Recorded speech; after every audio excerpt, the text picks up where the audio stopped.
मैं सबसे पहले पंकज भाई आपके पास आ रहा हूं। पंकज भाई, उत्तराखंड जब नाम आता है उत्तराखंड तो लगता है देवभूमि, और देवभूमि की जब बात होती है तो गंगा, मां गंगा, मतलब सबके पापों को धो देने वाली मां गंगा। उसके अलावा चारों धाम हमारे पास, और मंदिरों का तो अथाह भंडार हमारे पास। हमारे जैसी संस्कृति कहीं नहीं। हर वो चीज है हमारे पास जो कहीं बहुत दूर दूर जाकर भी देखने को नहीं मिलेगी। पर्यटन का अथाह हब। हर सैटरडे संडे को वहां पर पैर रखने की जगह नहीं रहती।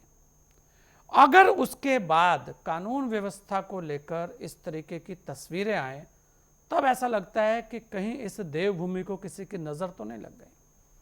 क्या लगता है आपको कि मित्र पुलिस को अब कठोर पुलिस होना पड़ेगा पंकज भाई, या जो ड्राइव चलानी चाहिए कि यहां रह कौन लोग रहे हैं, किराए पर आकर या वैसे आकर, उन पर जो कठोर ड्राइव जिसकी बात होती है हर बार कि हाँ यहां पता रहेगा कि कौन लोग हैं, वो अधूरी है?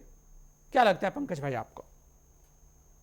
संजय जी, ड्राइव तो लगातार पुलिस की चलती रहती है हम्म। और पुलिस भी अपना काम जो दिखाती है कि हम कर रहे हैं, परंतु समस्या वहां नहीं है। समस्या जहां है, हमें उस समस्या को समझना पड़ेगा। जी। जब से बीजेपी उत्तराखंड में लगातार दूसरी बारी आई है, आप देखेंगे कि जितने भी क्राइम होंगे, चाहे छोटा क्राइम है या बड़ा क्राइम है, उसके पीछे कहीं ना कहीं बीजेपी के नेताओं का संरक्षण होगा, उनका वर्चस्व होगा। कहीं ना कहीं बीजेपी के वरिष्ठ नेताओं के साथ, यहां तक कि एक मामले में तो जब एक बच्चे ने आत्महत्या की थी और मुख्यमंत्री के करीबी का आरोप उसने लगाया था कि इसने मेरे पैसे मार लिए हैं, इसलिए मैं आत्महत्या कर रहा हूं, तो उसकी फोटो तो प्रधानमंत्री तक के साथ थी। तो आप देखेंगे, चाहे अंकिता भंडारी हत्याकांड हो, उसमें आरोपी पुलकित आर्य के पिता कौन थे? बीजेपी ओबीसी सेल के यूपी के अध्यक्ष।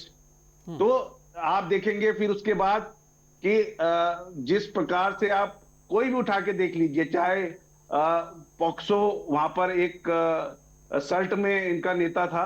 अभी हाल ही में ऋषिकेश में जिसकी हमारी बच्ची की वहां पर हत्या की गई, वो बीजेपी का उपाध्यक्ष युवा मोर्चे का था।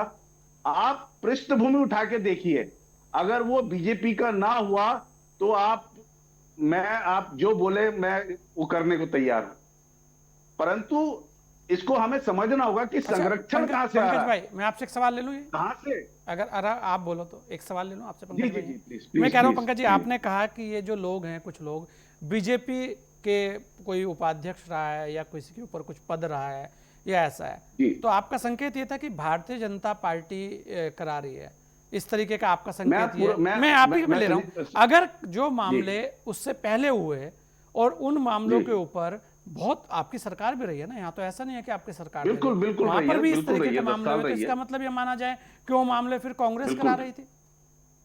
या नहीं, ये मैं हो रही है कि आप उसको मानसिकता के लोग इसको ये संजय कैसे जी, हैं, मैं इन पर 1 मिनट अंकुश में कैसे अपनी लगे बात को पंकज समझाने भाई? का प्रयास करूंगा। हाँ।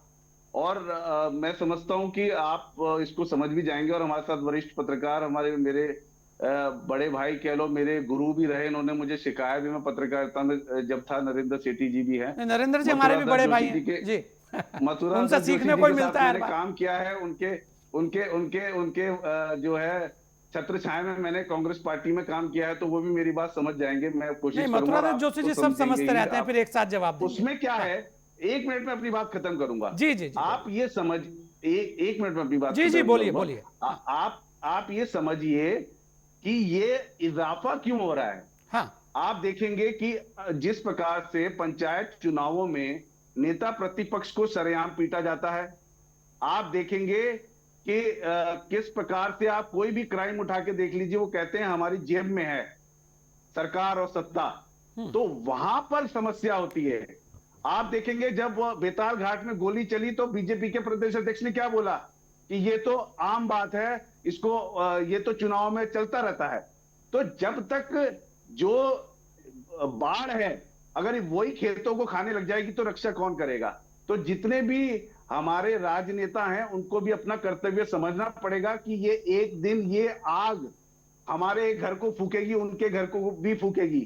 कि जिस प्रकार से उनको वर्दस्त दिया जा रहा है, जिस प्रकार उनका संरक्षण किया जा रहा है, कम से कम इसमें ये सब चीजें ना हो और पुलिस को फ्री हैंड छोड़ के अपना काम करने दिया जाए। क्योंकि आप देखेंगे आज डीजीपी साहब कह रहे हैं कि आज उन्होंने स्पेशल बैठक ली नहीं, और लगातार आज वो डीजीपी जो साहब है बैठक ले रहे हैं, मैं देख रहा था लगातार जी, जी, डीजीपी जी, साहब जी। बैठक ले रहे हैं, तो लगातार एक के बाद एक जो एक्शन भी ले रहे हैं। वो ऐसा नहीं कि एक्शन नहीं हो गुंजन रहा। की हत्या में तो सीधा सीधा पुलिस पे आरोप लग रहे हैं कि उसके उनके परिवार वाले कह रहे थे कि ये हत्या कर सकता है, मार सकता है और धमकी दे रहा है।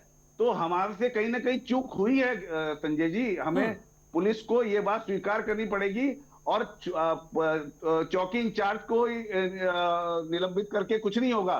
जब तक बड़े अधिकारी पे गाज नहीं गिरेगी तब तक कुछ नहीं होगा। और इस बात को समझना होगा, इस बात को उधम सिंह नगर में भी हमें समझना होगा, इस बात को हमें हरिद्वार में भी समझना होगा, जहां पे कि पिछले 3 महीनों में बहुत बड़ी बड़ी घटनाएं हुई हैं। एक आत्महत्या करी है किसान ने और बड़ा आरोप लगाया था। हरिद्वार में आपको पता है जिस हिस्ट्री शीटर की हत्या हुई है पुलिस अभिरक्षा में, उसकी बहन ने आरोप लगाया था कि मेरे भाई की हत्या हुई है। 750 करोड़ रुपए की कहीं ना कहीं डकैती का मामला था, जिसको पुलिस ने छुपा दिया, सरकार ने छुपा दिया। तो हमें कहीं ना कहीं समझना पड़ेगा कि इसके पीछे मनोदशा क्या है। भ्रष्टाचार है। बीजेपी के नेताओं ने खुलेआम पुलिस को, प्रशासन को लगा रखा है कि जैसे तैसे करके उगाई करके लाओ, और नहीं लाओगे तो तुम्हारा फिर वहां पे तबादला कर दिया जाएगा। तो उससे अपराधियों को संरक्षण मिल रहा है, जिससे पूरा प्रदेश ये भुगत रहा है संजय जी।